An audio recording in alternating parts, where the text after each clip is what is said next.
In a world where one pizza delivery driver walks into a bank with a cane that's a gun. That's also a cane. Strapped around his neck is a bomb. That's also a necklace. He asks for... It is not a necklace. It's basically a giant handcuff. Yeah. We'll get there. He asks for $250,000, receives $8,000. On September 1st, 2003. Walks out of the bank, immediately gets stopped by police. Doesn't even make it down the road. Goes into a fucking McDonald's parking lot. Seems cool, calm, and collected while police point their guns and handcuff him. He sits there until all of a sudden, beep, beep, beep. The bomb starts to beep. Frantically, he asks for help. What do the officers do? Nothing. You don't know that? No, we do. It's video captured. In reality, they shut down the road and then called Bomb Squad, and Bomb Squad was stuck 4 blocks away because of the shut down road. So, beep, beep, beep, beep, beep. In camera, kablooey. Man flies backwards, hole in his chest. Oh man. Pizza delivery guy dead. Dum dum dum. Well, he wasn't dead right then, but yeah, we'll get into that after this. Soonish.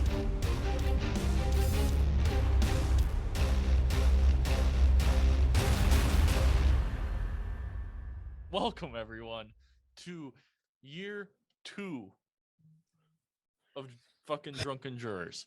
So sorry, I'm Jeff. Yeah, I'm sorry, we're back again. You have my sincerest condolences. I'm Adam. Honestly, this is your fault. I'm Nick. And tonight I am drinking some Wild Turkey bourbon.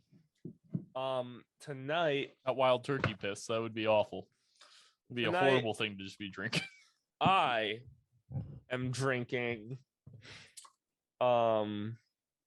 I know this isn't true, but I'm going to say it is. Tonight, I'm drinking leftover alcohol from the Taskmaster special because I talked really loud. But I'm drinking leftover alcohol from the Taskmaster special because this is definitely recorded after that. Yes, it is, and because I am the professional I am, I actually have no idea what this is. I'm drinking Boom Boo. I am drinking Boom Boo rum. It's probably pronounced Bumbu. I'm gonna pronounce it Boom Boo. Bumtuck. Boom Boo. Boom Boo Rum Company. Boom boom roo. It is Boom Boom Room Coup. Rum cum. Room cum. It's like a rom-com, except it's a porn parody. So it's With cum. it's rom-com. It's not room cum. So it's a really weird rum in the fact that it's gross, and also there's stuff in the bottle because the cork they put in is real shitty. So like shit falls off. There might actually be cum in You my can't bottle. just go, it's a different rum because it's bad. Have you ever wanted vanilla extract to be spicy? No. Well, that's what this is. It's essentially like someone took a hot tamale, like the candy, dipped it in vanilla extract, let it sit and dry, dipped it again, and then ate it. You said that's rum? Yeah. How much do you like it? Not that much. Can I borrow it? When? You'll get most of it back. Okay. Confused. Yeah. Is it for your infinity bottle? No, I'm not. I don't have one of those. What's You it should for? do one with vodkas and let me know how it goes. It's gonna taste more like nothing. You know he's gonna put When someone 90% fucking 2 different types of pink lemonade vodkas When- in it. when someone gets me a decanter, I will. Okay. On it. I got it. Don't worry. Merry Christmas. Oh. Uh, God damn it. Nick literally doesn't know how to look for anything else online other than the Other- canters. Hey, it's What do it's you the think holiday you're- season again. What do I get my friend? Spins a wheel that is just all it says is decanter Well, on it's every like tile. It's like It's a the very slim one of heartfelt no. gift. It's like those videos where it's a tiny little pie of this is decanter, and then a big one that says anything else, the paperclip, but it's on a wall, so it always falls straight down. So, what do I get them? well, so decanter! this year, so because this episode comes out after Christmas, I got Jeff Oh no. a decanter that's essentially just a bottle. It's even got it's an authentic decanter with a wooden cork. I fucking hate you with a passion. You actually? That's just a liquor bottle, Adam. A wooden cork decanter is just an empty liquor bottle. Oh. This fucking guy. This is a cork decanter. This is an authentic decanter. I did get him a decanter. I did not get you a decanter. But outside of that, and it not being pertaining to anything, we all just went through our alcohols, right? Right, Yeah, that's what we did. All technically. right. So if you're wondering, based off of our little intro there of our trailer of what we're talking about today, it is Marjorie Diehl-Armstrong. Yeah, everyone knows who Perhaps. that is. Not perhaps, with 100%. My notes are 100% on her. It's a maybe. It's a possibility. Jeff, you don't know that. I Yeah. guess I don't. What if it wasn't? All right, so if you guys don't know who the fuck Marjorie Diehl-Armstrong is, just go watch Evil Genius on Netflix, and it's her. It's where But there's she, a lot of things about her life that they didn't quite go into that I think are pretty important that you should know. Definitely going into watching that if you haven't, or if you have, there's a little still- bit more detail that you can get. I still can't believe they just omitted the fact that she had a chronic case of ligma. Oh yeah, I didn't read that part. What's ligma? Fucking hate my life. Ligma boss! Is your mother home? No, she's staying with Okay. my grandma. Okay. There it is. I was like, Nick just said that very loudly. He says a lot of inappropriate things around his mother, but this is a big one. All right. So my source for this episode is Mania and Marjorie Diehl-Armstrong Inside the Mind of a Female Serial Killer by Jerry Clark and Ed Paltella, I believe is how you pronounce it. The book overall, it's pretty good. If you don't have a degree or a minor in forensic psychology, or know what the DSM is, or have any aspect of what psychology is, Jeff, I'm 'cause this scared. Am book I gonna this am I book gonna be doesn't angry? really talk about her a whole lot. Am I gonna be angry? No. No. Okay. No, this book just mostly it's a good book. I'll give it that. It is a good book. It's well written. All the info is really good.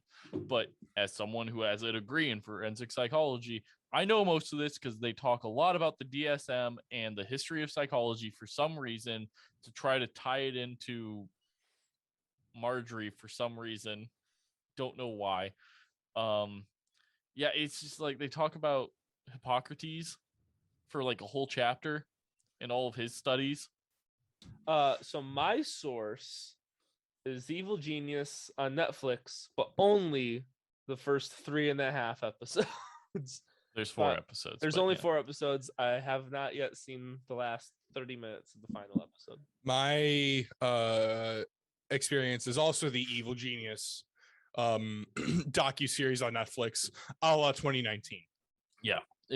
I've also seen Evil Genius, but it's I don't know. This book it's good.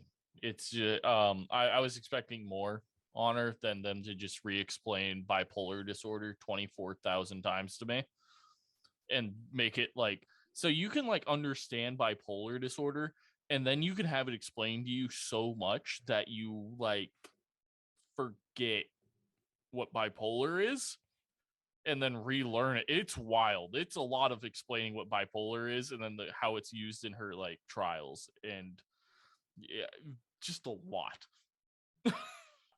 But Marjorie Diehl-Armstrong, Armstrong's her married name that she takes. So Marjorie Diehl was born on February 26, 1949. We'll get back to her in a minute. Let me explain Erie, Pennsylvania to you real quick, because kind of sets the scene, especially if you've seen Evil Genius. To me, so let's have a little discussion about Evil Genius real quick, because when you watch it, it makes you think small redneck town, right? Like Adam, I don't know if you got that feel from it. Like for me, it was like mostly because of the characters they're talking about, and by characters I mean real life people. But like the people they're talking about seem like It kind of felt lower, you're lower class people, to and me they it should felt, be dumb, but they're all really intelligent for some reason. it to me it felt more like a Macomb without a college. Yeah. Yeah. But it has 100,000 people in it Like instead. Macomb like would have like 3,000 without the college. the same amount of people. Like everyone still lives there. There's just not a massive college. It's not a college town, but instead of just being a regular town with the capacity of Macomb. I don't know. It gives a weird vibe to me, but as I explained the town, it might give a little bit more of a. I What? agree with the vibe of it being like almost small town, like having that vibe. Small, large town, like Yeah. a Warrenville. It's either a very loud industrial is town probably or why it a gives us that very feel. small city. It's like on that line. It's probably because it's a very industrial town. So Erie was a manufacturing powerhouse known for locomotives. Also known for drugs. Yeah, now. Into the lake. And also at one point it was a freshwater fishing capital, as it is right on Lake Superior? No. Lake Erie. Erie. That's it. Yeah. Erie, That's also a Pennsylvania. great lake. Yeah. People forget that Erie. it's over there. Nick knows his geometry. Why the fuck did I get Superior? Where the fuck did I get Superior from? I don't know, because Superior is like I know where it's at. Fuck off. Yeah. Whatever. Superior is one of the leaves in the palm tree. So it is on. So if you know what Pennsylvania looks like, it has a little chimney off on the west side of it. It's a little chimney that goes up to Lake Erie. Lake Erie. Erie is the town that is right there on Lake Erie. There was something I saw the other day. It was like, thank God for Pennsylvania keeping New York from touching Ohio. True. I'm going to explain that here in a second. So on Lake Erie, it's naturally well protected, as the fact that it just has Lake Erie to its north and then New York and Ohio beside it. It's well protected from like every angle. So it is 2 hours from Cleveland, Ohio, Buffalo, New York, and Pittsburgh. Literally, to the west is Cleveland, 2 hours. 2 hours to the east is Buffalo. 2 hours straight south is Pittsburgh. Also, it's perfectly in the middle of absolutely nowhere you want to be. And from Basically. Erie, you could get to either New York or Ohio in 20 minutes. Yeah. You could cross state lines in 20 minutes either direction. It's literally smack dab. There's nowhere here I want to be. I'd rather go into the lake. In the mid 2000s, Erie started to have a very high poverty rate due to large company layoffs, such as GE Locomotives, who decided to move to Texas. Marjorie's mother was Agnes, and she was a school teacher. She was very intelligent. She had a degree, everything, school teacher. Her father was Harold, who was a World War II vet from the Coast Guard. He ended up, when he came back, he worked for GE Locomotives. Her mom was a teacher for 40 years and had multiple degrees, which is where we'll get into later. Marjorie ends up having multiple different degrees. Marjorie thought more highly of her relatives than her parents because she thought that they were more accomplished and had more money. Her grandparents had a lot of money. And by age 8, she thought mostly of money instead of where most kids thought about toys or friends or, cartoons or anything a fucking kid would think about. She thought about money. And the reason is that she thought it would be hers since she was an only child, and so was her mother. So if her mom dies, so if her grandparents die, it goes to her mom. If her mom dies, it goes to her. There's no one else. Her grandparents once showed her their safe filled with money and then started her in banking at a very young age. She would often take their mortgage to the bank every month and take their deposits to the bank every Friday. And they told her that the fortune would be hers. For people who know this case, when she becomes money hungry later in life and really enjoys money, it's been there the entire time, and this is why. She also said that her parents treated her poorly. This was in 2012, which is actually almost 10 years after the pizza bombing case. I can only assume that because of her love of money, she chose to get into a STEM field in order to earn a salary that would supplement this lifestyle. So she did try to work. Okay. We'll get to that later Okay. when we talk about mental illness for 75% of this and we both get mad. Oh, joy. I love when I get angry during my own podcast. It's like my favorite thing. So she stated that her father was an alcoholic and sexually abused her from a young age. Right. Never proven or disproven. At least from the sources I had, never proven or disproven. I want to say no, but yet again, there's no real evidence to show that he was or was not. So I can't fault her for that. She also said that her mom forced her to be perfect all the time. Did no one else's moms do that? Anyone in the 1950s? Or now? Or ever? Yeah. Yeah, or since the beginning of time itself. Her parents also thought that children should be seen and not heard. Oh yes, of course. Yet again, 1950s, man. Like gotta keep that free thought and rational thinking to itself. Fun fact, I'm gonna say it again. None of this is proven. Like, okay, from what I know, this is just proven. Yeah, her saying shit, and she says a lot of shit. Yeah. Basically everything she says can neither be proven nor disproven. If you've seen it with a healthy heaping of salt. If you've seen Evil Genius, you can understand from the interviews with her kind of why, like, take everything with a grain of salt. And like, because even after doing all this research, I still kind of like, there's that part of me that's like, okay, I kind of see like the mental illness and agreeing with her, but there's also the side of like, that just doesn't fucking add up though. Like, everything points to you. Like, well, it could have also, I could see it too, of like people constantly said she's bipolar and stuff. She could have just had split personalities and could have also.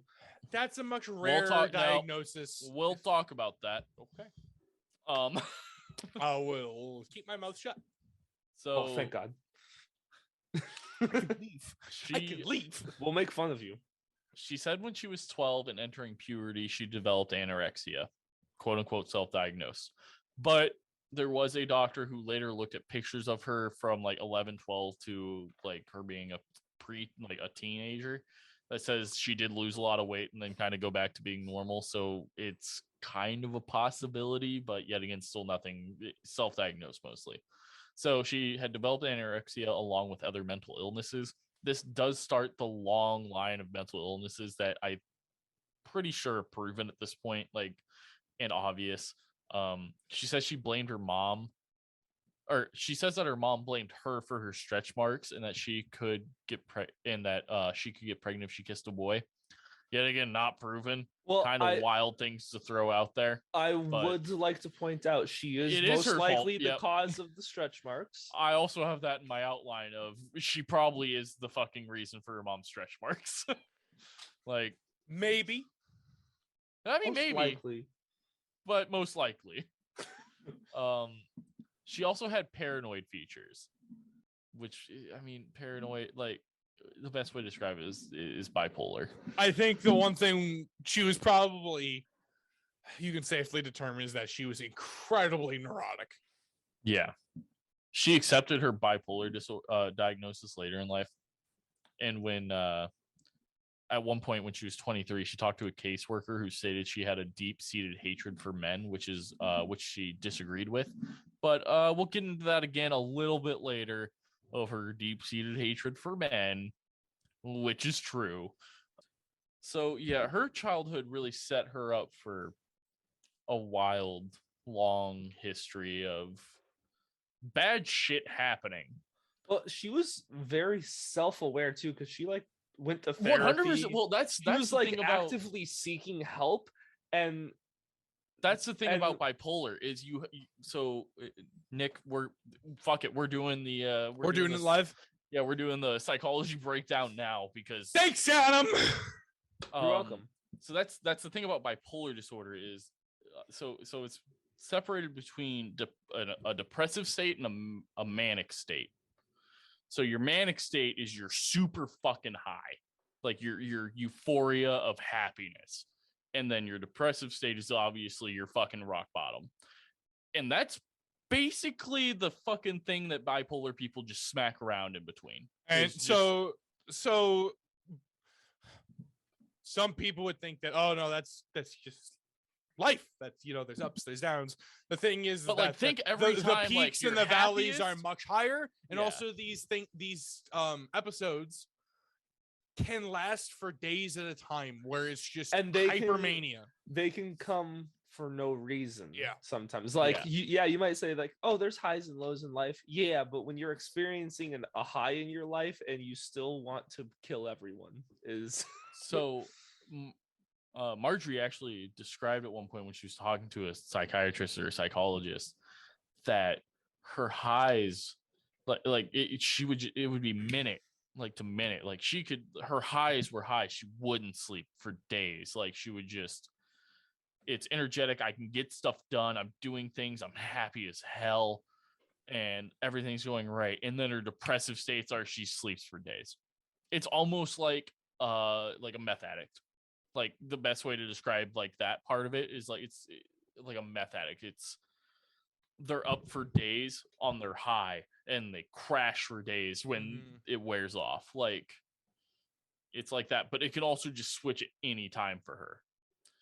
And that's where we're going to get into a lot of the wild back and forth of things that happen to people around her and people she kills.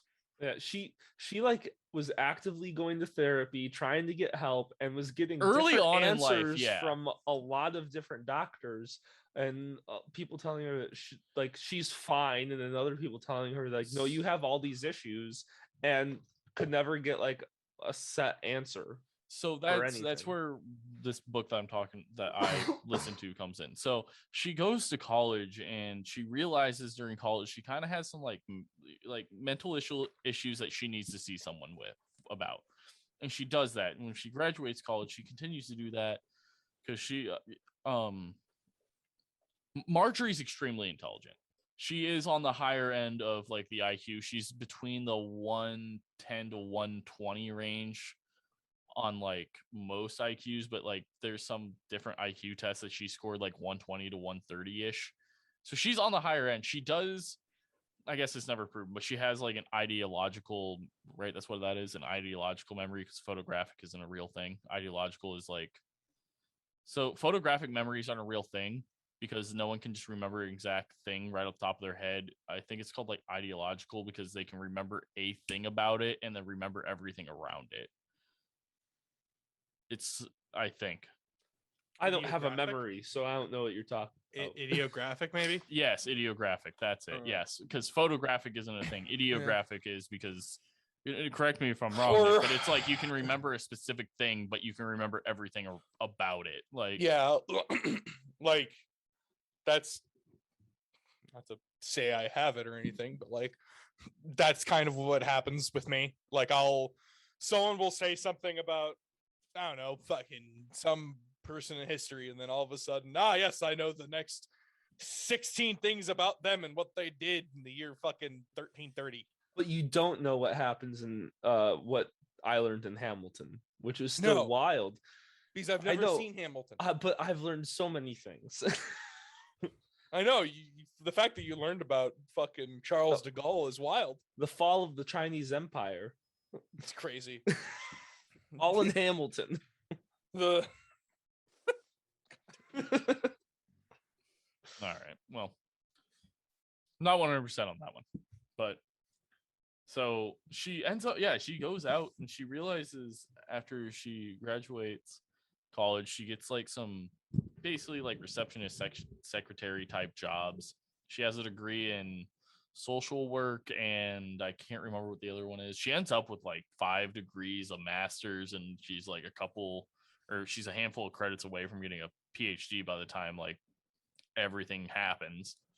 But she realizes, she's like, fuck, I can't, like I have mental issues that are in the way of work because of it's the highs and lows. She's like, I can go through days being like extremely happy, and then there's some days where like I don't even want to fucking go to, like I can't go to work almost.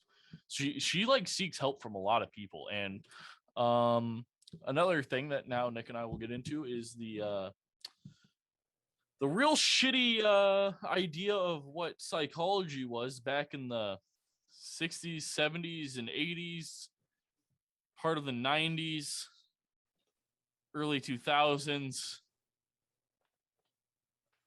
Yep. basically, and within the last decade is when it's really become Basically, somewhat okay. basically DSM 1 through 3, crap. DSM 4, pretty good. DSM 5, back to crap again.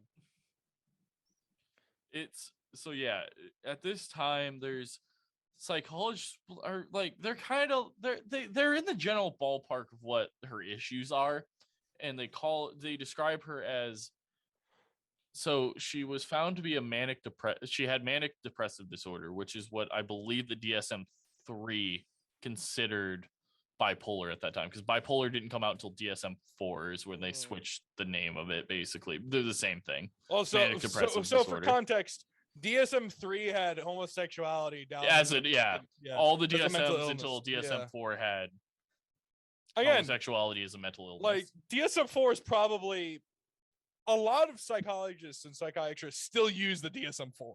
Like, it's just really well done. It's the most in depth. Yeah.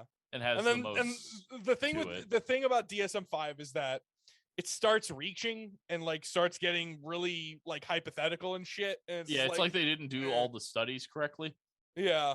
It's fucking, you start, DSM-5, It's like they overcorrected with the DSM-5. So basically, like she tries to go and she gets help. She gets medication. She'll go off the medication at some points. Her early, like her 20s are like this. It's a lot of the back and forth of her trying to get help, her losing a job, her getting help again, getting on medication, getting a job. A lot of on and off with that until she hits an age. It's in the 1970s. She meets a man called what's his name? Where is his name? I can't remember the first one's name, but her first boyfriend dies from. She has 5 boyfriends that die of unnatural causes, quote unquote.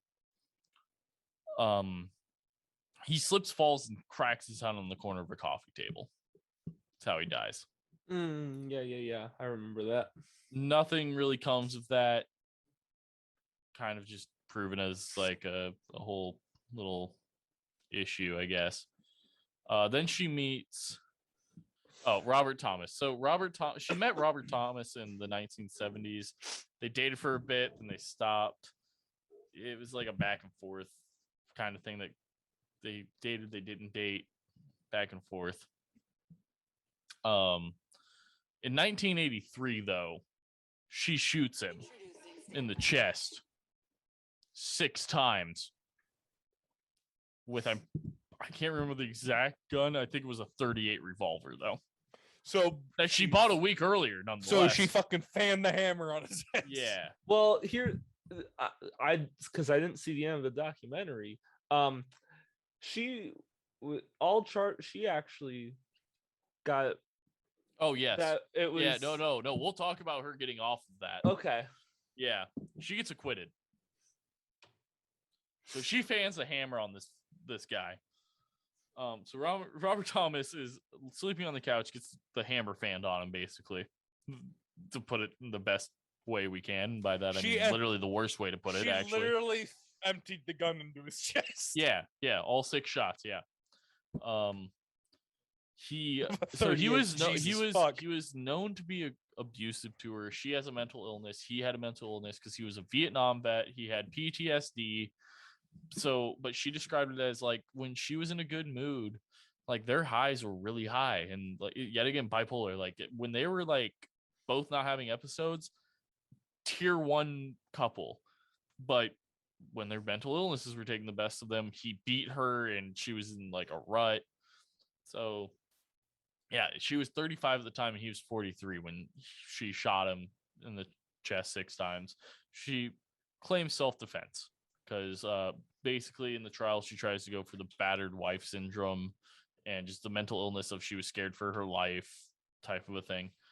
Would you guys, I'm going to read a little thing for you, and then we're going to go into a wild statistic that is going to blow everyone's mind. It's going to be interesting. So she's at this point she's known as a hoarder. I remember when you're bipolar, you have I guess I don't know if it's linked to bipolar, but she was labeled as OCD and ICD. So OCD is obsessive compulsive disorder. Yes, obsessive compulsive disorder, and it's the stereotypical like touching ICD a doorknob is like impulsive. Yeah, and basically bipolar people are known for like touching a doorknob 100 times, or like you gotta do something 5 times OCD. every time. ICD is more of like, I need this because I don't know if this will be useful later. It's like if you play an RPG and you hoard that really like quote unquote strong item because you're like, oh, it might be useful later, and then you finish the game and you literally use none of them. Like that's kind of the best way I can explain bipolar, like the ICD part of it. It's like fucking this grill is on sale for $200 instead of $500. I don't need a grill, but what if I do? Yeah, like this might be the deal I need. Yeah. So when investigators go into the house after she kills him and she flees. She flees with 2 grocery bags filled with shit. One of the grocery bags has the revolver with all 6 spent casings still in the revolver. And she goes to a friend that she met like a week earlier, and she's like, I need help hiding a body. And she's like, okay. So she calls her sister, and they all get in the car with her sister, and they're driving around.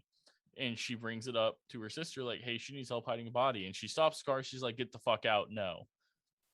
So she gets out. They call the police. That's how this whole investigation starts.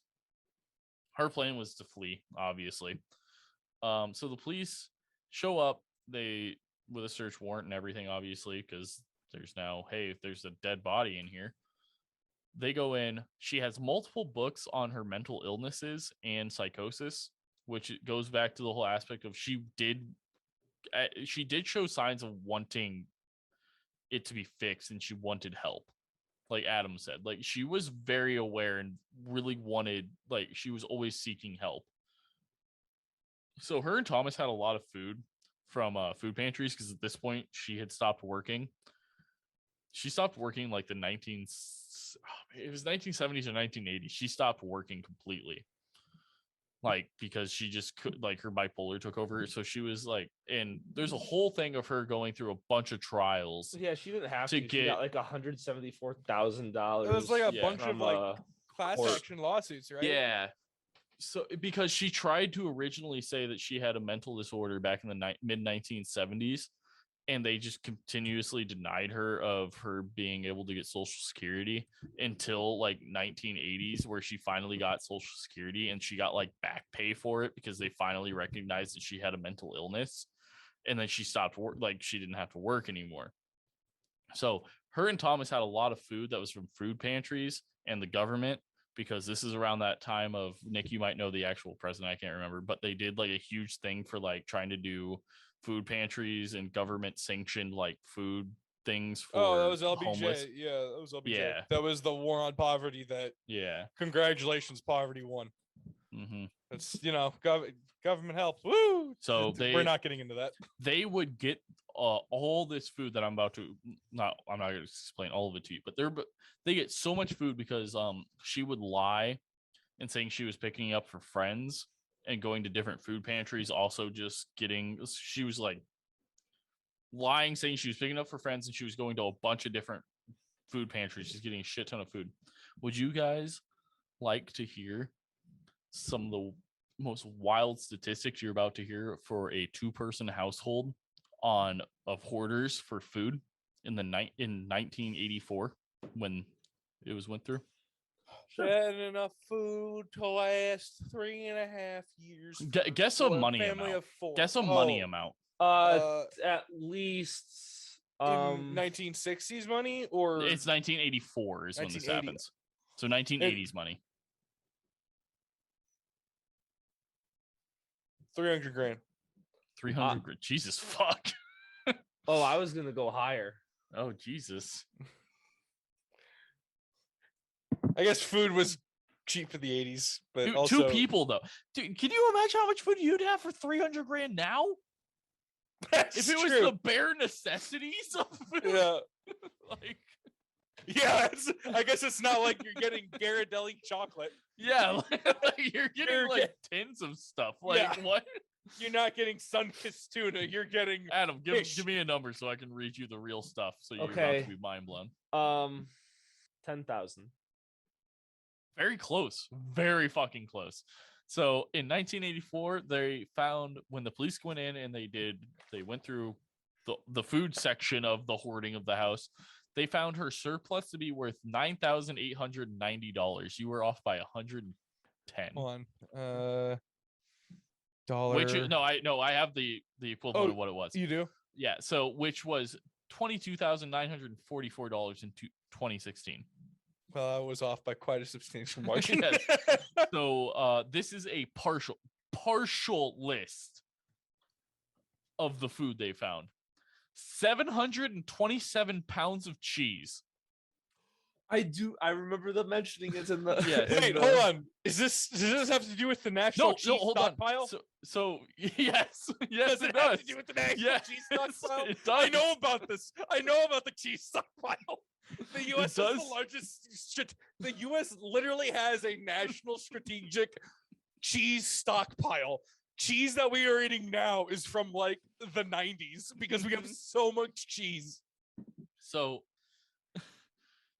now I'm going to read you even more stuff. That's going to be mind blowing. I know about that. I'm so happy. Two I know. people with just over 700 pounds of cheese. I have a cheese drawer. It's like maybe 6 pounds of cheese. Like Jesus fuck. That's not enough cheese, by the way. Apparently not. 389 pounds of butter. Yo, How do you store that much butter? A lot of this was rotting. Okay, I'm like, butter goes bad. Like cheese you could keep in a cellar. Butter 100 goes bad. 111 5-pound boxes of dried milk. 33 5-pound bags of flour. 36 5-pound bags Flour of also cornmeal. goes bad. 37 dozen eggs. 11 cans of tuna, 44 boxes of spaghetti, 93 jars of honey. There is no long-term storage of eggs. Oh, There is no long-term storage. of in eggs. America, there's not. The rest of the world, you can, but America does stupid shit with our eggs. Don't we fucking like bleach them or some shit? Yeah, we take like Get an rid of outer, the coating. Yeah, we get rid of the coating. That's why we have to refrigerate our eggs, while the rest of the world does not. So when did that start? Did that start in the 80s? When did that not It happen? has been around for a long time for it to be so accepted nowadays. So 180 boxes of mac and cheese, 50 boxes of cornflakes, 58 bags of egg noodles, multiple dozens of cereal, and by the time they got done doing just the food of the house in 1984, they took 4 tons of food waste. It's kind of gross. Honestly, though, like if any of that, That's just the food in their house. They're hoarders, man. Imagine the rest. Like what? I'll take that mac and cheese. Yeah, that shit's still good for like the next 200 years at least. Yeah. I hope you know. I now really want to do research on the U.S.'s strategic stockpile of cheese. Like I want to do just a normal episode on the strategic stockpile of cheese. Put it in the fucking. Put it in there. Put it Jury in of the drunken Discord. opinion. Of cheese. Yeah. God. Drunken talk about cheese. We did that once and it didn't go over well. Let's see how it goes again. Strategic. So they get And all then this shit. This So this could be in the regular podcast. Yeah. Well, no, it's gonna be other countries' national strategic resources of shit, like Canada's strategic maple syrup reserves. So they find all this and they find Thomas on the couch, slumped over with his head on the right arm of the couch, with bullet holes in his chest and his arm. They do like I can't remember what they're called, but like when you see crime shows and they put the sticks in the bullet holes to show the trajectory, they do that shit.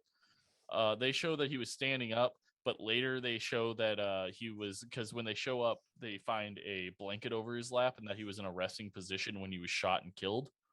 So contradicting there, 1984 forensics, my dude. This trial went on for a long time because during this time, the defense is trying to prove that Marjorie is not competent to stand trial because of her bipolar and her other mental illnesses.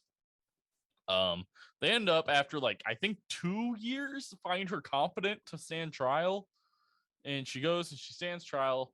They give all the evidence. They're talking to a psychiatrist who's talked to her during the 2 years she's in prison. And they're trying to disprove him because psychology isn't a real science yet. And they're like, so this is your hypothetical opinion. He's like, I mean, I guess. And they're like, it can only be 99% right. And it's like, yeah, so is the rest of science. It was a weird back and forth with that. They didn't do a great job defending her. The jury ends up leaving. They deliberate for 5 hours the first day, 6 hours the second day. They come back. Marjorie is found acquitted of the murder charge. She is only found guilty of the possession of a firearm without a license. The defense literally gasped when this was read because their whole defense was just getting her manslaughter or third-degree murder. Because she killed someone. She literally got acquitted of the murder charge and just charged with firearms without a fucking license. Which is nothing back then. It's the 1980s. A slap on the wrists. Yeah. And tell you to go fuck someone. So yeah, she basically got out. In prison, she admitted to killing him. Mm-hmm. Eventually. Well, that was the whole defense, was she always admitted to killing him, but it was always in self-defense. It was always battered wife syndrome, or that she feared when for she her went life. to prison. And that's later why in the life, jury agreed. That's why the jury acquitted her, because they felt that her life was actually in danger. From a Which man it might have been. sitting I don't down. know. Yeah, by a man. Well, that's the whole battered wife syndrome thing doesn't work out for her because it wasn't during an actual Beating. scuffle. Yeah, So- no, in the documentary, they talk about how later on when she's in prison for what we're going to get to eventually, that she full on was admitting to people that I straight up fucking killed him for. We'll get to that. Yeah, fuck him. I killed him. That motherfucker. He did nothing to me. I just killed him. Yeah, I mean, so after this, she ends up meeting the first person she actually marries, or the only person she marries, which is Armstrong. He is an African American male from Cleveland. He ends up moving to Erie, and that's how they meet. He's also abusive, but he also has everyone she dates or marries has mental illnesses. It's a weird. Apparently he was abusive because he was an alcoholic, but he stopped drinking, so he wasn't as abusive when this happened. He is the 6'1" out of the 5 people that she was associated with, like romantically, that died of an actual natural cause. He had a stroke. He had like a brain aneurysm that led to a stroke, and he ended up dying at the hospital 2 days after his stroke. The thing about this though is that Marjorie wanted he was like in a brain dead at one point, and she wanted to keep him alive because she thought that at some point it might come to the future where they might be able to do something with his body or bring him back to life. So she wanted him to stay alive, like be on whatever machine to keep him technically alive. His heart failed after 2 days. So she then asked the coroner for a leg bone so she could clone him in the future. Yeah, so that was a whole wild thing. I feel bad for that one. I wish I could give you more. There's not really a whole lot of info on that. Where's his leg bone? I don't know if he ever did. She get it? I didn't think she got it. All I heard was she asked for it, and then they moved past it. Like she asked for it, they never said whether she got it or not. And if she did, yeah, I never heard if. Where is it? Oh no, I don't think she got it because she ended up getting his ashes, so he was always with her. But I remember that in the book. But in she the book, wanted, that's what they said. Oh, yeah, she wanted his leg bone. She wanted like his femur or something. Yeah, so that way she could clone him. Yeah, she wanted like his left femur or something. Technically, there'd still be DNA in the ashes, so like teeth don't get cremated all the way. Yeah, but also like I get like depending on the ashes, you don't like keep the teeth just rattling around in there. I would. I'd want it to be like maracas. I know, but Oh, like God. because a lot of time like it like I don't know, like it gets put in a bag at first, so you don't want just things poking around in there. Like you just make sure it's all dust, essentially. Like a little yoking here with with the 37 dozen eggs. A lot of yokels. Well, we gotta use them up because we have to take off the exterior membrane of them. We gotta use them up quick, or else they're gonna go real bad. Passionate about how America produces eggs, aren't you? It's one of the fucking stupidest things in our supermarket. Is how we have to clean our eggs off, and now we have to use them within like 2 weeks and have to keep them in the fridge. Where in Europe, they can just fucking keep them on their fucking counters for months and they don't go bad. Yeah, well, Europe also fucking sucks. Now I'm trying to think of a World War II joke, but I couldn't think of one. That wasn't against Europe. Oh. I mean, not all of Europe. Yeah, some of Europe, not all of it. Europe's dumb. So that happened in the 1990s. Blind. And then this is where it kind of all leads into what Evil Genius is about in the pizza bomber that happens on September 1st of 2003. And we're going to describe that again, maybe a little bit more in detail what Less happens. comedic. Yes. Describe it a little bit more and then explain what really went on around it to make that a thing that for some reason happened and the FBI didn't just fucking catch on to, that I still don't understand to this day.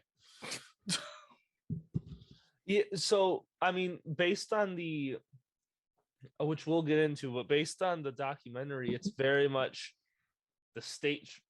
We can just do this as an open conversation at this point. Okay. I mean, we've all seen it. Like, we all know this part. So we just, as long as we hit all the details, I really don't care.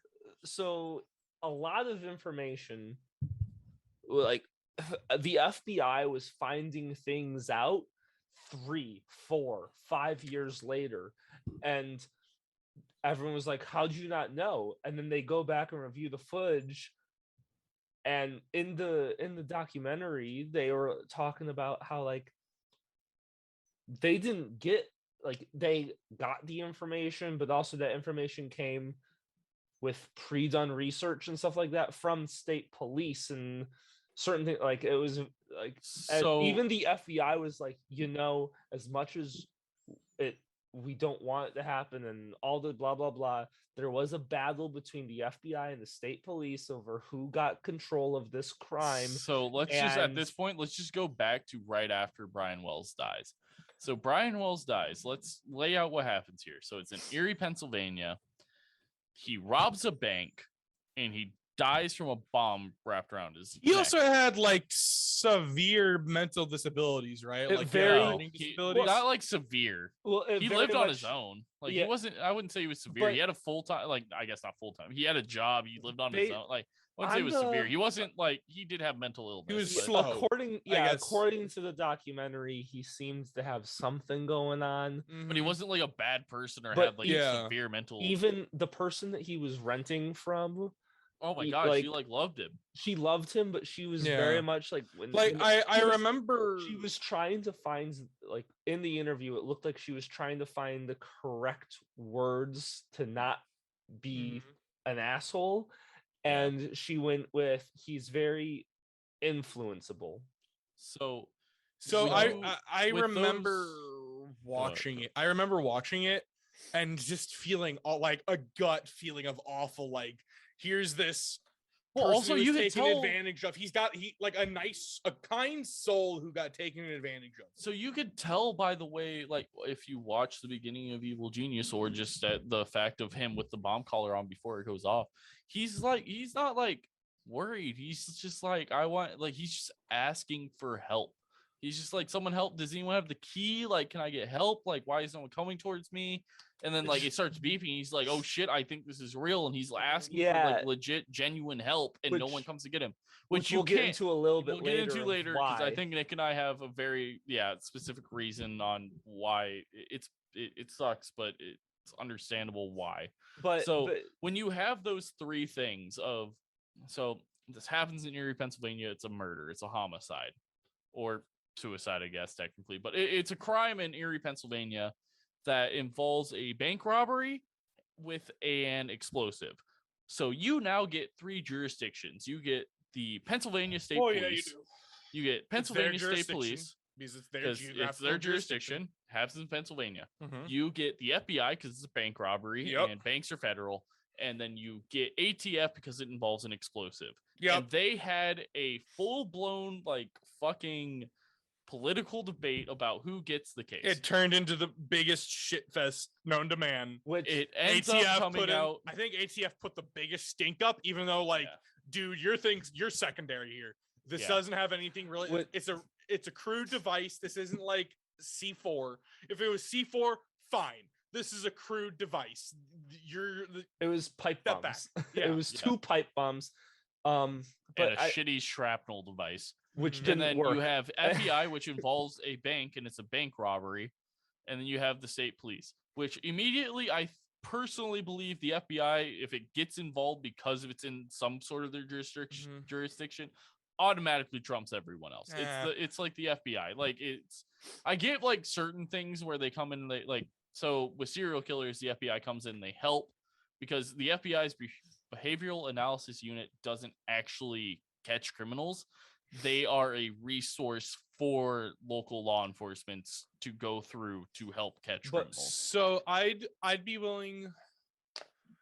If the bomb went off in the bank, I'd say go for FBI. If this went off on a state road, it should go to state police. It's an armed robbery of a bank, though. But it didn't go off in the bank. And, Okay, like, but it the going money didn't off, go where, anywhere. Where does it going off change anything? Because it going off now does kind of make it an ATF problem. Because I hate to tell you, but state police doesn't have a lot of training in bombs. So I'm not saying that like FBI and ATF should fuck off. I'm just saying I would feel it would be more So state at the jurisdiction. end of At of the all end of of it, the day, the FBI just takes the got- lead. Yeah, the FBI FBI just got takes the lead. with both ADF and state police taking secondary assisting positions. So ATF, which was helped- agreed upon by all three of them. Yeah, so But- ATF ended up helping pick up and assembling the pieces of the device after it exploded. And we'll get to it now, basically. So Brian Wells was a pizza delivery man for a local pizza joint. And what happened that day was he got called to a Abandoned radio. what actually happened, tower. he got called to an abandoned radio tower. What happened Which was happens to be next door to someone's house. We will get into that because that is a rant that I have to have because that is my biggest thing about how the fuck did this not happen like earlier. So call comes into the pizza place. The manager or the owner like takes the call, can't understand the person, gives it to Brian Wells. Brian Wells gets it. He writes on the receipt his own handwritten notes to get to the place, like address and the way to get there. So it's an abandoned radio tower. He gets there, and basically what happens is he gets there, he delivers the pizzas, and as he's in that parking lot, they slap a fucking collar bomb on him, give him a fucking sheet of paper that has instructions because they learned that he loves scavenger hunts. So they send him to rob a bank, and then he can't get the key until he goes through a 4-part scavenger hunt within 55 minutes. Guess what? I thought it was 20 minutes. No. So that's before he gets to the part of getting the next key that turns on the second timer that is primed in there to give him an extra 60. They did the route at the exact time of day of when he robbed the bank. He could not have made it. So they determined he was found. Yeah, he was set up to be killed. Why? No clue. Because this dude has nothing to do with anyone really when it breaks down. Again, I just remember being very upset that they involved him in this. This whole thing is so fucking bad. He's just a genuinely good dude. So when this happens, over that weekend, one of his coworkers ends up killing themselves. I forgot about that. Yeah, that did happen. Which we don't know whether it was an accidental OD or a suicide. We don't know. But one of his coworkers, who was quote unquote possibly there at the radio tower or set him up to be there, kills himself. That's really the last we're going to talk about him. We're going to kind of run through the Evil Geniuses part kind of quick because, I mean, there's a whole like a fucking Netflix Go watch on it. Yeah. It's really good. It's amazing. It's great. Yeah. And also, there's no point in us reiterating it to you. Like, you can just watch it yourselves, and you probably already have. I really just wanted to get through the earlier aspects of Marjorie and kind of explaining her mental illnesses and the way she thinks before we got to this aspect. The craziest thing about it for me was how the cops literally saw them driving away from across the field. Yep. Well, that's like the craziest thing for me. So part of the crazy thing for that, so later on they figured out that well, let's get back to it. Let's just try to hit things in a timely order. Okay. So he shows up, he gets the collar put on him, he gets the letter, he goes to the bank. He walks in. The collar is like a handcuff. If you know what a handcuff looks like, it clasps a giant one. A giant, just specifically designed to lock a bomb to a human neck. That's the only. That was a huge thing. The documentary. That's the only use. There's one purpose of this, and it's to kill someone.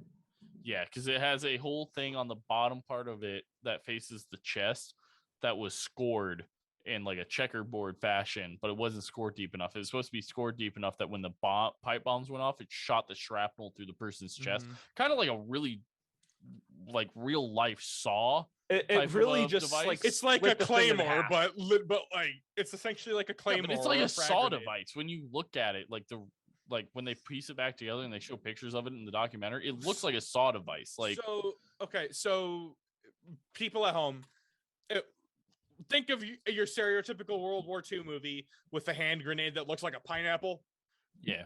The whole point of that is the scoring in that is to turn it into shrapnels. And like that's what kills people. Nowadays, modern grenades have the same thing, but much smaller. Like the Russian hand grenades have the scoring inside very small, basically just turning it into pellets once it explodes. So they put it on him. They send him to a PNC bank on Pearl Street. He walks in with a cane that is also a handgun and robs. He's very casual. He grabs the dum-dum and everything. He's very casual. He tells him he's robbing him. He asks for $250,000. He gets like $8,000 because people don't understand how banks work. He doesn't. He hands him a note, right? He hands him a note, and the note is fucking like. I think they said he handed him like a 3-page note, and it was like a huge thing of explanation of how they need $250,000. Like, which is what kind of ties it back to everyone in the later part of this. So he ends up getting like 8,000, and he walks out with the bag. He's like twirling the bags. He's walking out with his He's fucking whistling. cane gun. He's just hanging Yeah. out. He gets in his car because I think at this point he doesn't think it's like a real threat. He doesn't think his life's in danger. He probably was told that he'll get a cut of the Which of we'll it. get to later. Yeah. So the next step is that he's supposed to drive down a road, go to a yellow sign, and on the yellow sign is a coffee can with his next instructions. Yeah, he barely makes it out of the parking lot and onto the street, and as he's turning to go out where they specifically tell him to go, he gets pulled over by the only way I can describe it is a literal shit fuck ton of state police. And That's like a fair way to describe it. Yeah. if you see the video, there are so fucking many state police in there. Which it's so They wild just get him out. because, They just get him out of the car and sit him on the fucking road. well, they handcuff him, see that he has a bomb, and then they all retreat behind their cars and point their guns at him. And he's just like, yeah, like, hey guy, like I'm gonna cooperate, like nothing, like can this we is get where I need the key, can we get this off me, please? Like this is where Nick and I are going to defend the police in this scenario. I don't think You the police can- did anything wrong. No, I don't either. So I think it was a lot of bad luck. yeah, I think I don't know. I just The feel like a lot of police- people would see like, oh, they have their guns drawn and pointed at them. They don't know the seriousness of if he put the bomb on there to kill other people. If he put the bomb on himself, if he is an actual threat, if he's not a threat, and then after they have him at gunpoint and they're a far enough way away, none of them are trained to defuse bombs. If you send one of them to defuse this bomb, he has a higher chance year of is this? dying. 2003. Well, This would be. After 9/11. Yeah, I'm trying to think. There, yeah, like at best. They have a bomb There- squad. They called the I was- Erie Bomb Squad. Yeah, I was so- So they have a specific bomb squad that can get there within So- 10 minutes, but it wasn't enough time because they cut off the streets that made them get there slower. when you watch the video, it is very clear he's cooperating, like he's Mhm. doing everything. He No cops is- doing anything wrong. Yeah, no either. one's Like, doing anything wrong, but it's very clear he is innocent, essentially. Like he It's a he whole is lot not- of shit circumstances. But Yeah. he's just like, I will stay here. Can someone please take these handcuffs off me? Like I'm sitting on my hands, which are cuffed. Like, can we please make this? I'm like, can someone go get the key so we can take this off me? Like, he is clearly innocent, which Yeah. then people are going to yell at the cops for. Also, the cops are not trained to handle this situation. Mhm. And so, but I- yeah. What they- do you do? Like, what do you they- do in this scenario? like I they- said, and so they, if you they send shut a down the cop in whole there, road. They shut down the whole roads to save any pedestrian bystanders, which you don't know. then Yeah. Also, you don't know traffic what got- explosives are in this bomb. Yeah. Like, you don't know if it's about to blow up a fucking city block, like a 3-foot radius around him. You and don't know if shrapnel is there's- going to and his then- you don't chest, know if like- there's chlorine gas inside. because traffic was so bad because they blocked off the road. It essentially doubled the amount of time it took the bomb squad to Yeah. get there, and they said that most They likely were like a minute or two down the road when it went off. They said when they showed up, he one was of most them likely saw- breathing. Yeah. They said that one of them saw him still breathing when they got out of the vehicle, and the other one said they saw him collapse, But like fall back. but bomb squad has to put on their bomb gear and stuff and get so they got there and they weren't ready to get into the scene yet, and he was already things had 5 blown minutes up. would have made the difference. 5 Yeah. minutes would have made the difference. Yeah. It's just like also because it's post 9/11. But You don't know if that bomb goes off and releases anthrax. Pro- You also no, don't know if you go and touch that bomb and it releases anthrax and everyone dies near you. in the end result, when they actually looked at the bomb, 5 minutes probably wouldn't have saved anything because they had a fake phone in there that did nothing. They had wires It was everywhere that- booby trapped to all hell. it wasn't necessarily, I wouldn't say booby trap, nothing No, was- that's A what lot of- that's a what lot they of say Reddit- in the notes. Is it's booby trap. Also, when they do, Oh, when yeah, they and reassemble they the collar, had- it says like, oh, this part's booby they trap. have This a part's booby huge trap. they had a huge like sticker on it with handwritten notes saying that this is booby trapped. And when I think booby trap, I think of you do something and it trips something else. They Yeah. just had a lot of fake stuff, things that Yeah. did A lot of red nothing. herrings. Yeah, Yeah. and that was It was supposed to make them take more time. and so probably it wouldn't like probably by what happened actually saved more lives than like it Yeah. killed one man. If Bomb Squad would have gotten there 5 minutes earlier, more people probably would have died just trying Mhm. to stop. Who knows if one of those guys loses a hand or just dies from the blast. Actually, no. From how it was set up, the bomb squad guy probably would have been behind him, and the whole explosive was set at his chest, going into his chest. So the bomb squad guy probably would have been safe the entire time. But yet again, that's speculation now after Mhm. the Yeah. entire thing. But so that happens, that his coworker I was kills him, surprised that the dies. documentary showed it. Yeah, you see his head and everything. Yeah, it's Like bad. you see the explosion happen and you see the body fly, and I'm sadly, like, they- wow. Sadly, so there's a part in the documentary where they talk It's about so Brian. sad. So Brian Wells is the one who had the bomb caller that died. His family talks about one of his family talks about how they're pissed off the police didn't do anything or get him the help he needed quick enough, and that Which they is cut fair. him. Yeah, I get Nothing it. they But could also do, there's- but yeah. also fair as family. Like, I understand being pissed off, but I don't think you can blame them. Like I understand being mad about it, but so they were also upset that the coroner had to cut off Brian Wells's head to get the bomb off, to like get the the collar collar off, off. because they couldn't pick it because they didn't know if there was another bomb set up in it. So they had to cut off his head and pull it off They to were be able also to upset that reassemble it. They found out that he died on the news, Yeah, well, no, his sister did. and I his didn't mom. hear any. Oh, okay. His yeah. sister and his mom both But found out on the also, news like, that he had died. Also, that's probably breaking news on like your local channel at that point. Like, you probably find that out on the news before any. Like, the police were probably still scrambling, like trying to figure out, like, oh shit, is there another bomb? Like, what's going on? Like, they probably weren't. Yet again, just defending the police here. Like, they're probably not going to be able to get you that info. Snip snap right when it fucking happens. Whereas there in the documentary, there is a reporter 50 feet away from 3 cops with their guns drawn pointed at a man with a bomb that is maybe 50 feet away from them. I'm pretty This sure dude is literally right fucking next to the I'm whole pretty sure the thing. reporter saw the bomb go off. I'm pretty sure he was right there when the bomb went off.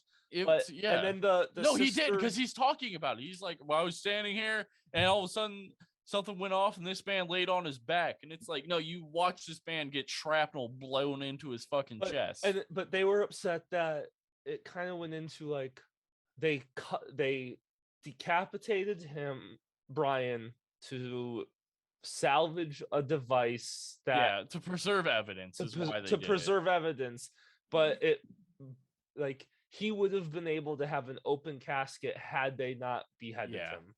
Yeah. I mean, that's rough.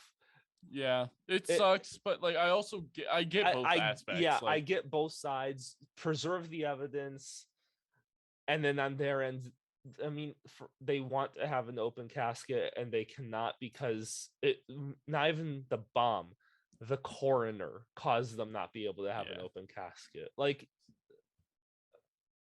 I get what he's trying to do at the same time. Like that fucking sucks. So FBI takes over case, and they go to the radio tower. They get the state police actually help with the collection of evidence, and they get tire prints showing that Brian Wells was there. They get some other footprints and stuff, and like some rustled dirt that looks like there was a struggle. Because Brian had said that he was jumped by 3 black guys. Yeah, which and right I think off the this bat, was just a thing that like they had hoods on or like something. Well, so yeah, right off the bat looks bad. Well, right off the bat, he says that he was jumped by 3 black guys and this was thrown on, and the lead officer on the case was black, and he immediately was like, "Was it 3 black?" Like at the time, like black people were in the blamed for documentary. a lot He of says things. that. Yeah. Yeah. So he was like, which then you find out more later on in episode 4. You find out more that wasn't 3 black guys, but yeah. So yeah, they find out there's a struggle. At the same time that they're getting this evidence, They have the ATF picking up the bomb, like pieces of the bomb. And there's also some FBI and state police going to the second spot on the note. They find the sign, they find the coffee can with the note in it. The note says the next spot. They go to the next spot. As they're at the next spot on like this gravel road that goes to a dead end, they see a Vietnam a piece of tape that says Vietnam on it, and they're like, okay. And they see a blue van like way off in the distance, and it pulls up and in while it pulls into there. the like almost to the dead end. It stops for a while, watches them, and then it backs up and turns and goes, and they never see it again for a very significant amount of time. They Like, well 3 years. and the officer, Like 2 or 3 years, yeah. The officer said it was too far away to. All I know is that it was He a could, blue van. so they couldn't chase it, and he couldn't get a license Yeah, it was plate. too far away to chase and too far away to have any besides it being a blue van. That's all they got. And also, you have to realize that they're super cautious at all these sites because they don't know if there's more bombs here. Like if he fucks up the next piece, like what if there's a bomb there to set off something? Like, so they do that. They bring in some people. They start questioning people. Not getting a lot out of, I think it's Ken Barnes. Ken Barnes is like explaining some stuff. They have. I don't think they had. No, Ken Barnes isn't there this yet. Is later. No. nothing Ken happens. Barnes is there during the initial part. They just didn't pick up on something he said. Correct. So Ken Barnes is there earlier, but they're talking to like bank tellers and just people that like saw other people. Nothing really comes of it. They don't really have. Yeah, 3 days, nothing really. That guy dies over the weekend. They link it to Brian Wells because they work at the same place. They're like, okay, did he kill himself or whatever? They can't really figure out if it was an accidental OD or if he committed suicide. And then Bill Rothstein calls into 911 saying that there's a dead body in his freezer that he helped put there from Marjorie Diehl-Armstrong. So the police have a whole like weird conversation on the phone with him, being like, "You say there's a body in your freezer?" He's like, "Yeah," and he gives like a very detailed reason why it's there. And they ask him like, "So what's your relationship with Marjorie?" And he's like, "I'll tell you guys my story later. Please show up." They get the body out. There is. It took like 4 days to thaw out. It took 4 days to thaw out. It was been there. The body was in the fetal position. Frozen solid In a deep freezer, yeah. And it was, what was frozen. His name? It was James no. something. Roden. Jim Roden. Yeah, he was frozen to the sides of the chest freezer, so they had to wait a full day for the chest freezer to thaw out, for them to remove the body, and 4 days for the body to thaw out, for them to do any kind of autopsy. But he was killed by a shotgun shot to the head. James Roden? Maybe it was James Roden. It's James both. or Jim? It's both. Is it? Yeah, that's what I thought. They go back and forth, but his name's James, and they call him Jim sometimes.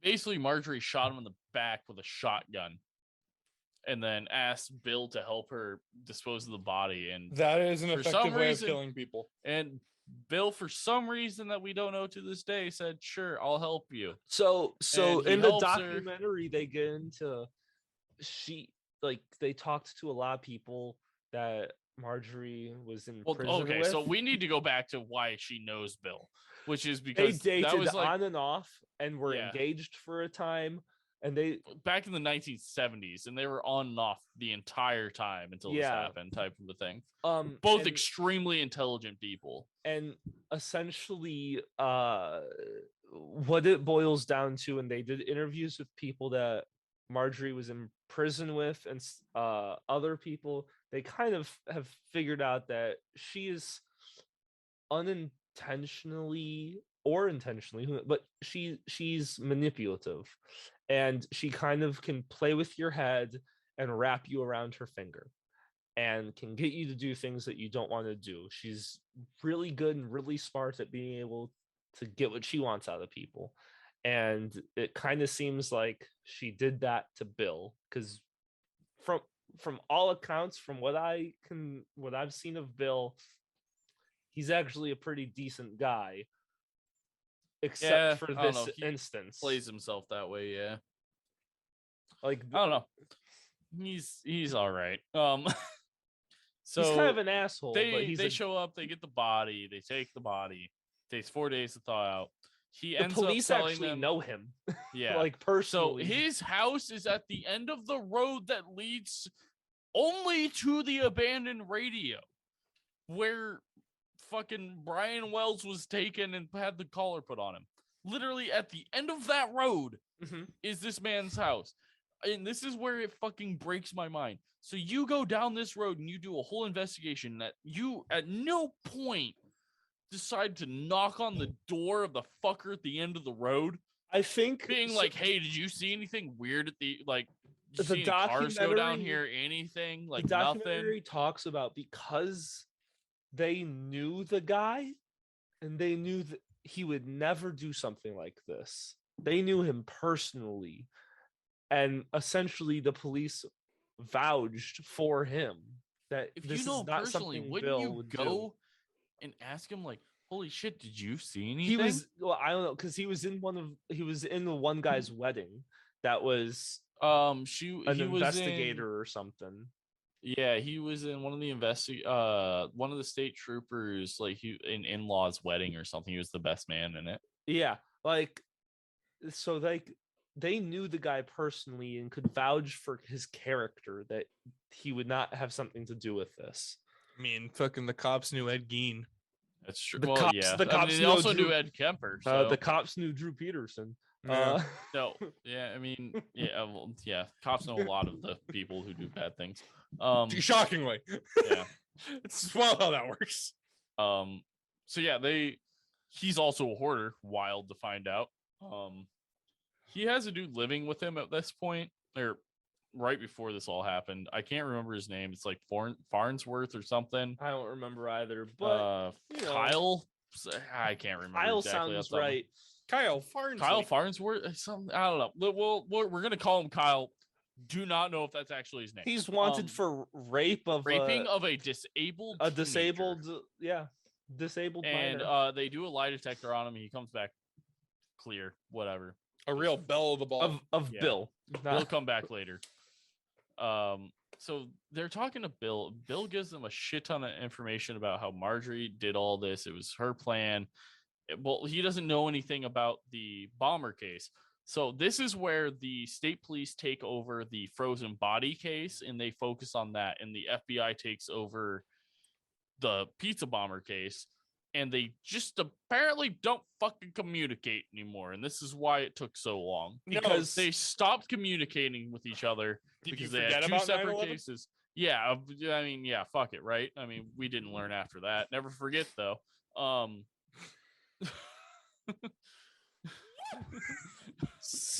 Spicy. So, Coming off spicy today. So yeah, they're questioning Bill, and Bill's saying Marjorie, but like they're not talking to the FBI about how Bill's at the end of the fucking road, basically. Like Bill also never gets put state on troopers are Bill kinda never gets hiding arrested shit. or put on bond or bail because of the fact that he's cooperating. And then after like a year or two, Bill ends up dying because he goes to the hospital. They find out he has terminal prostate cancer, I believe, and he dies like a week No, later. he has like all the cancer. This Yeah, man, he has the He goes cancer. to the hospital. this and, man like, was playing Pokemon with cancer. he goes to the hospital, and like 4 days later, he yeah. dies. And when they like looked at him, he had like prostate cancer was the thing that actually killed him, but his entire body was filled with cancer. Like he was one giant cancer Right cell. before this, though, Marjorie was arrested for some shit, and she said, "I hope Bill dies because, like, I hope Bill gets the karma he deserves." Because she's huge into voodoo and astrology.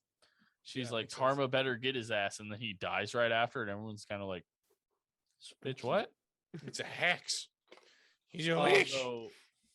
But yeah, Before it's this long couple years. I kind of want to get through this. Yeah, here. so there's a lot, but he the producer of the documentary essentially interviews himself a little bit of how he was just interested by It's Mark these Duplass, right? cases, and he was mailing What?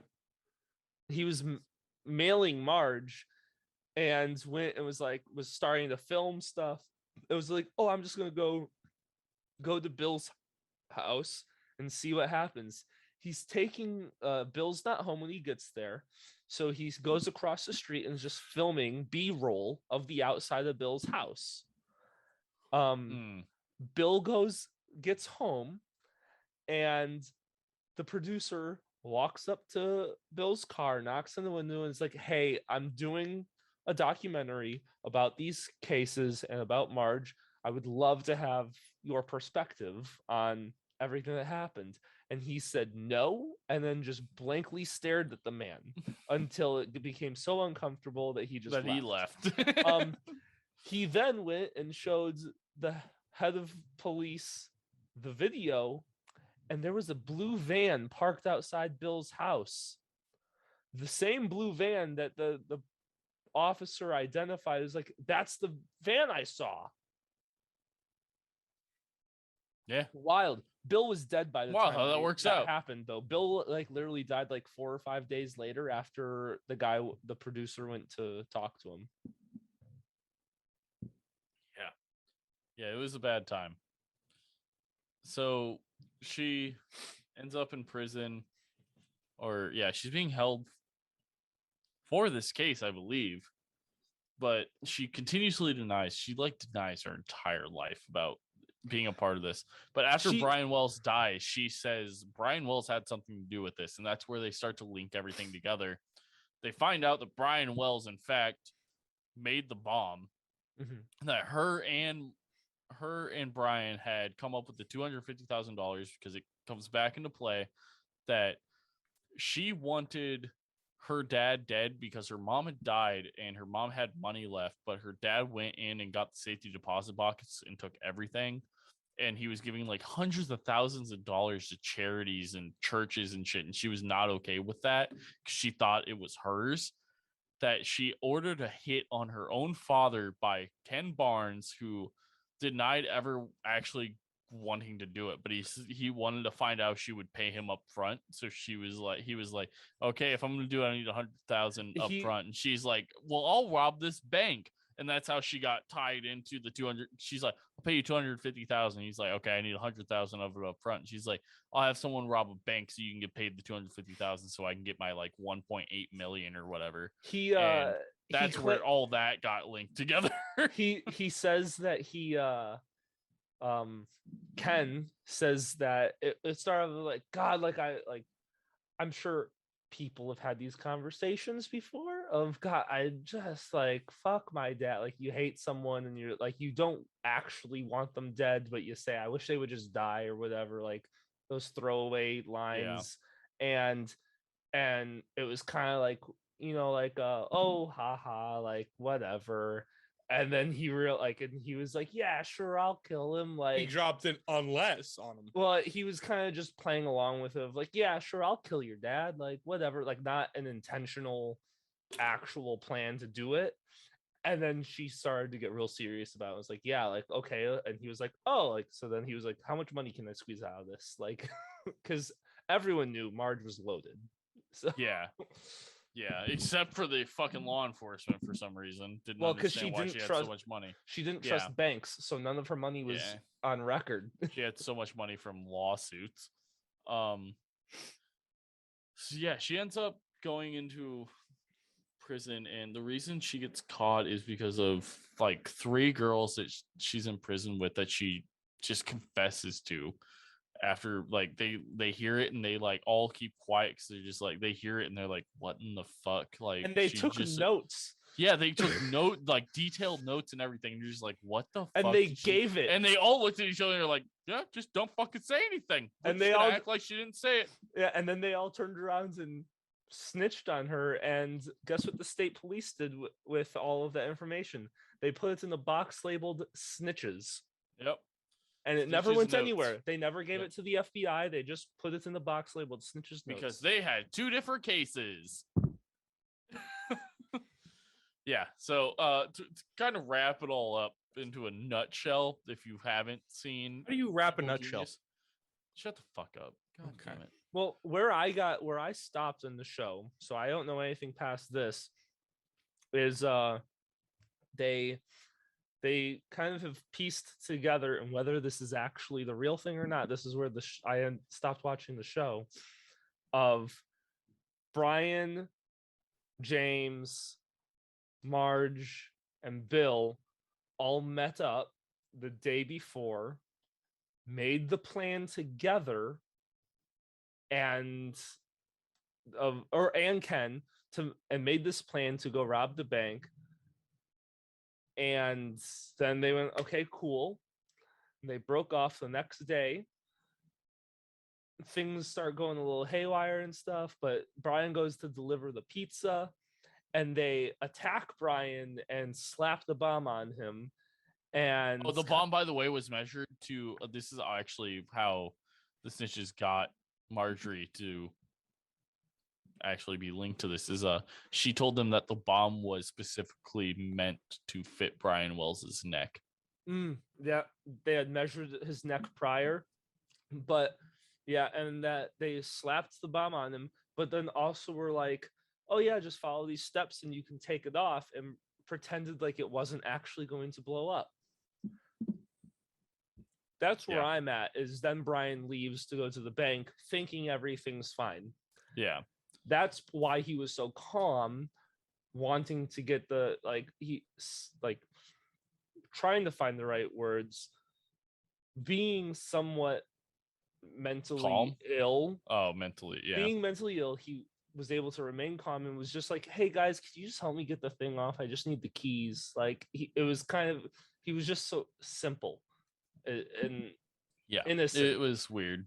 And was then taken advantage of essentially, I think they were, because Ken was in the McDonald's parking lot with Marge, which was across the street from the PNC. Essentially, he was supposed to rob the bank, give them the money, and then send him on this wild goose chase, which would kill him and buy everyone time to get away with the money.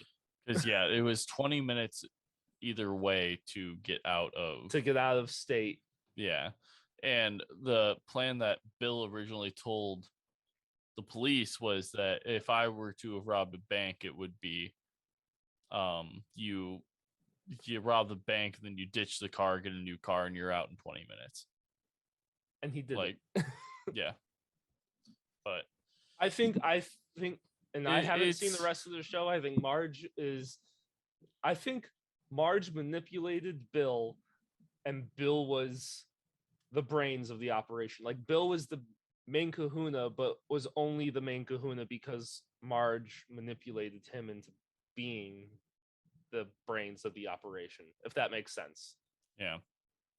Like, she was able to pretend, and she always admitted that she was where people say she was, but also like, oh yeah, I was at the Shell gas station at this time because someone saw her and could place her there, but it had nothing. I was unrelated to whatever you're talking about. And I think she was smart enough to play dumb the whole time. So to wrap it all up, Marge ends up dying in prison in 2017.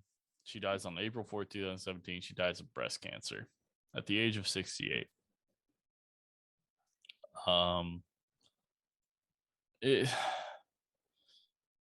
She was a wild, like, I 100% think she should be fully, like, have the extent of everything put down on her in the way of how she fucked up. But this should have been there are 97 telltale signs that this should not have happened. She should have been in prison for a very long time before this ever happened. Mm-hmm. And it's bad. She also thought she was extremely attractive when she was actually like a solid maybe 5 out of 10 at her best. So the young photos of her, she's not bad. I've seen a lot of young photos of her, and they're all pretty fucking bad. Ooh. Solid. Ooh. Bill though. Bill's a solid hunk of man. Bill pre-fat was very attractive. Very attractive, yeah. Yeah, I don't know. Pre-beard, he was glorious. Even Yeah. with the beard when it was still early like, on, when it was like black, in his 30s, he had that like hot Steven Spielberg 90s yeah, look. yes, Like exactly. That is actually perfectly it. Yeah, no, this is a bad case though. A lot of bad things happen. A lot of attractive people. Marjorie was a female serial killer. It's just the best way to put it. A lot of people around her died. Granted, she was in a lot of bad relationships, but I mean, still, she killed a lot of them.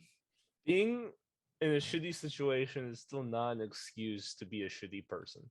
Brian Wells, shotgun to the back of James Roden. Armstrong died of a stroke. Coffee table guy. And Thomas and Armstrong, who no, Armstrong was the one that fucking lived. God damn it.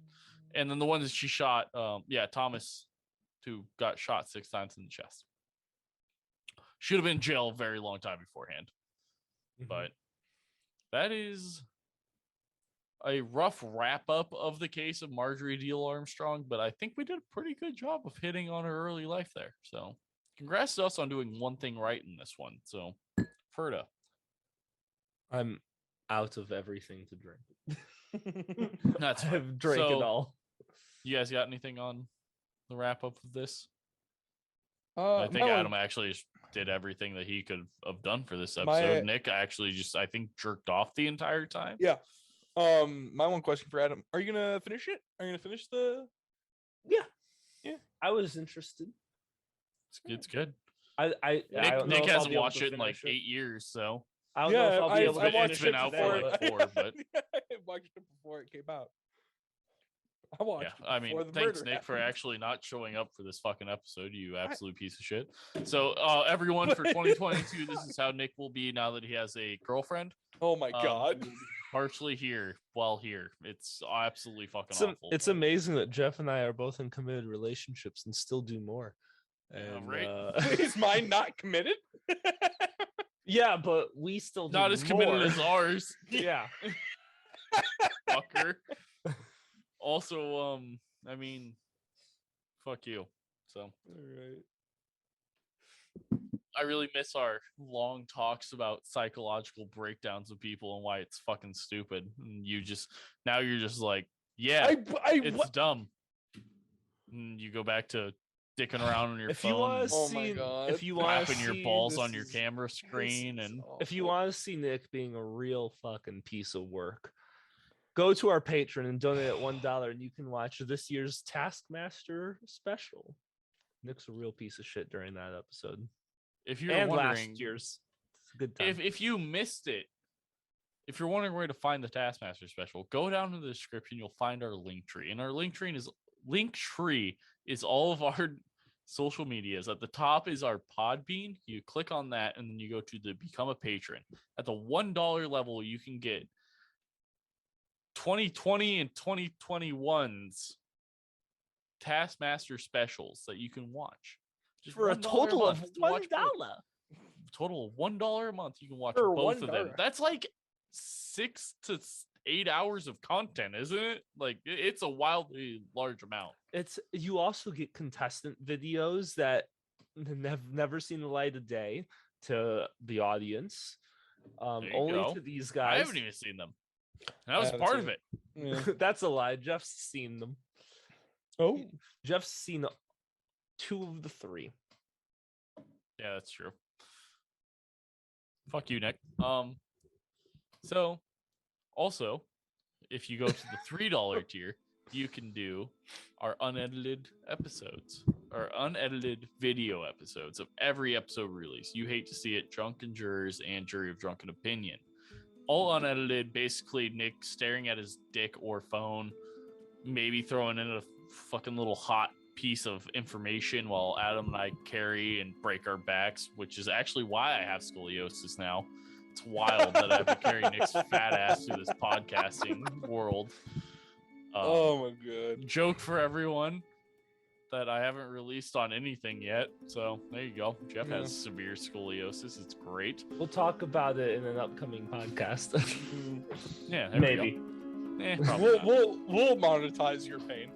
Yeah, I'm sure we will. Nick's useless is basically what we're getting at. That's what the but- Taskmaster specials are, Nick. Is me monetizing your pain.